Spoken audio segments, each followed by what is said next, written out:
करते हैं जिसमें कि पेशेंट को स्वेलिंग हो जाती है।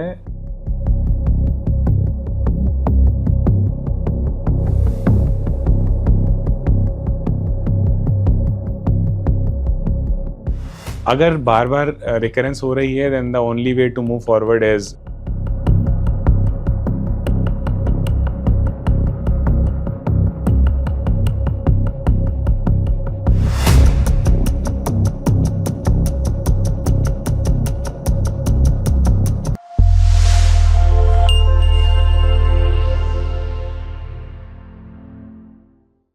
नमस्कार, मेरा नाम मोहित अरोड़ा है और मैं एक कंसल्टेंट ऑर्थोपेडिक सर्जन हूँ। आई एम करेंटली प्रैक्टिसिंग इन गुड़गांव। सो आज हम इस वीडियो में एक कंडीशन के बारे में बात करते हैं जिसमें कि पेशेंट को स्वेलिंग हो जाती है नी जॉइंट के पीछे, जो कि हम मेडिकल टर्म से बोलते हैं पोप्लीटल फोसा में। सो इस कंडीशन का नाम है बेकर सिस्ट। सो होता क्या है कि विद डीजनरेशन और with injury while playing sports or any kind of activity, there is a defect in the posterior capsule wherein from where the fluid from the knee joint, it just leaks out of the capsule and it's a single wall mechanism। मतलब है कि उसमें से fluid knee joint से बाहर निकलता रहता है and then it gets accumulated at the back of the knee और वो वापस अंदर नहीं जा पाता because of valvular mechanism।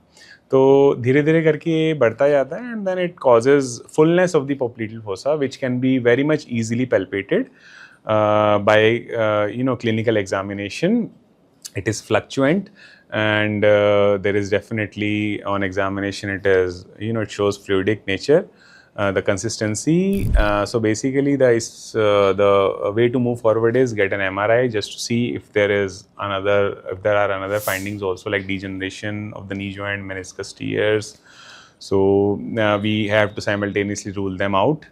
Now अगर ये पेशेंट को बहुत ज़्यादा परेशान करता है because the patient is not able to fully extend the knee because of that swelling, तो हम इसमें what we can do is we can aspirate the cyst and inject steroid injection और हेलुरोनिक एसिड इंजेक्शन। अगर बार बार recurrence हो रही है then the only way to move forward is doing an arthroscopic debridement और arthroscopically taking out that cyst. अगर arthroscopically भी ये successful नहीं होता है then we have to take the cyst out using a posterior approach of the knee if the recurrence is again happening, and that should relieve the patient of its symptoms. Thank you.